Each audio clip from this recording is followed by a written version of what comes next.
What's up, everybody? Ben Rasa here for OddsChecker, bringing you my favorite PGA betting picks for the Tour Championship. It has been a long PGA season, but we are down to 30 golfers. We are down to the last event, and that means we head to East Lake, as we know, to crown the FedEx Cup champion.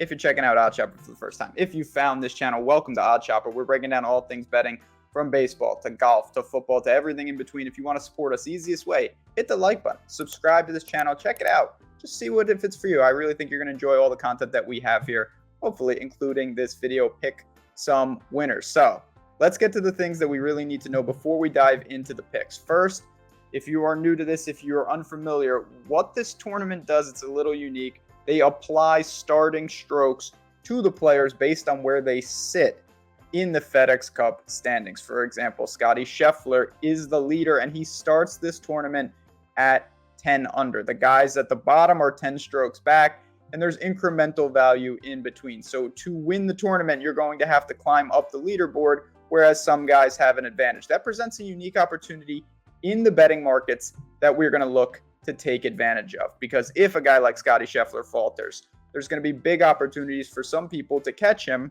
and we got to try to find that on the board. Let's start to dive into it. There's a lot of ways that you can go. Get to my outright. I'll get to a couple other picks. We'll also talk about a way to make some free money at BetMGM. Xander Schauffele. This is the guy for me. If you're going to try to beat Schauffele, of the reasonable targets up top, he is my favorite at 7-1. You always want to shop these lines, but I am comfortable with that number. Xander sits in fourth. He is 6 under to start the tournament. So he's 4 shots back of Scottie Schauffele, but he's only 3 people behind in terms of where he starts. He's got 72 holes to make up those strokes. I don't worry about that at all. I love the form. He was on absolute fire, back-to-back winner at Travelers, Scottish Open, 15th at the Open, took a step back at St. Jude and rebounded nicely. The BMW Championship last week, absolutely dominant, could have won the event. Plus 6.5 tee to green, added in another stroke and a half to the positive with the putter. We've seen him win at East Lake, a FedEx Cup champion already. He's got a pair of runner-up finishes here as well. He's gained strokes putting in all 5 appearances at this event. He seems to like these greens. He is set up perfectly. I expect Xander to just be in the thick of it slowly. You don't even say to climb up the board. He's towards the top already. Play good golf. It's not the best price in the world, 7-1 though.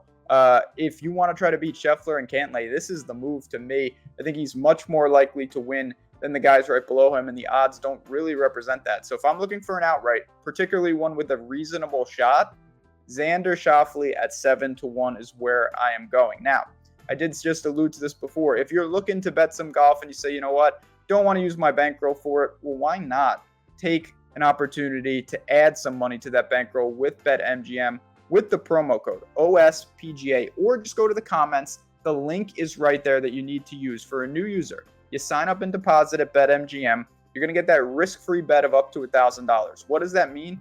Depending on what you deposit, you're going to be able to bet that risk-free. If you make a bet and you win, that extra money is in the account. If you make the bet and lose, you're going to get your money back in free bets. So it's a great opportunity. It is a free roll to take advantage and possibly boost the bankroll before football season. Why not? Maybe put it on Xander. Maybe you go for it. Maybe not. Next up, Justin Thomas, top 5. So we do have opportunities to not just say, okay, I want to bet only guys to win.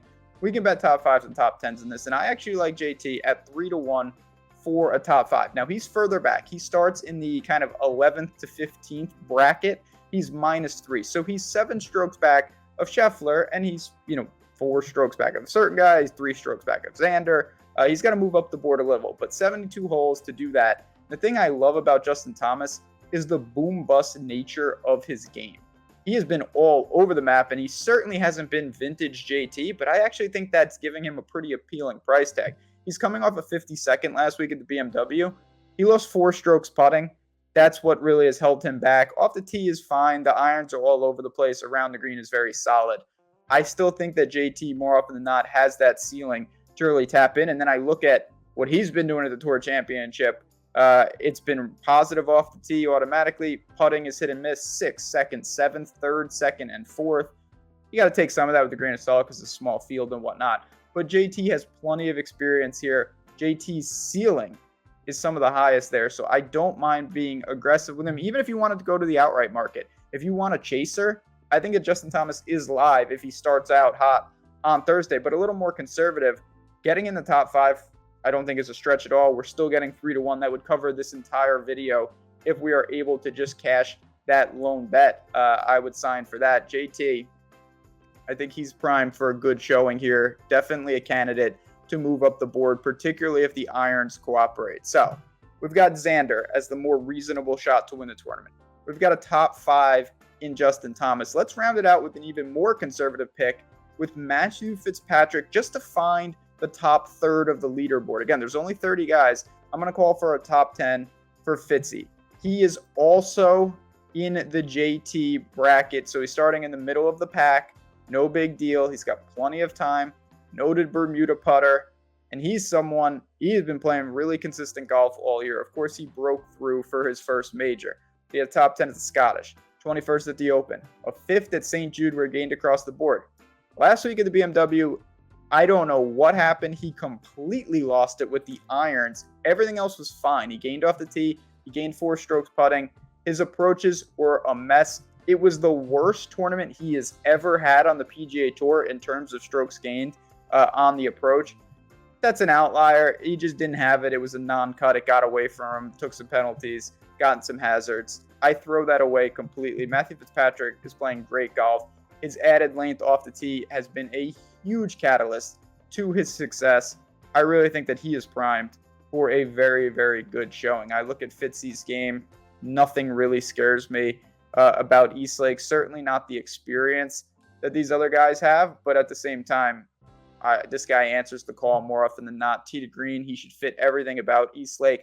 The Bermuda splits, par 70 track. I really don't see a lot of concern here. And in fact, when I really think about what he does well, he's able to gain strokes off the tee with not being crazy long. He has added distance, but he'll be able to do that. If he can keep it in the fairway, he can absolutely attack. And the most important thing, we're not calling for him to win the tournament. He just needs to come in the top 10. He moves up the board. He will do that. We will cash just a slightly plus money, plus 125, but a little bankroll boost. I talk about that a lot in these videos. It's important to swing for the fences. It's also important to try to hit singles, for lack of a better analogy. So we're going to try to do that with a guy like Fitzy. You want to be more aggressive? You can look to his top 5 and even outright numbers. But for me, that is how I wanted to structure this video and structure my card. Let's do a quick recap.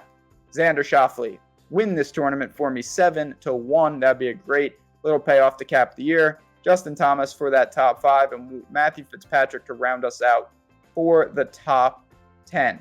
Certainly the PGA doesn't take many weeks off, but I do want to just say on behalf of OddsChecker and myself, I do a lot of golf content over here. I have an absolute blast. The people that watch the golf content are some of the nicest, most supportive people that we have, and I really do appreciate you guys checking out this video each and every week. It has been awesome. We're looking forward to another fun, outstanding year in 2023. But for me and everyone here at OddsChecker, let's try to end it on a high note with the Tour Championship. Thanks again for tuning in.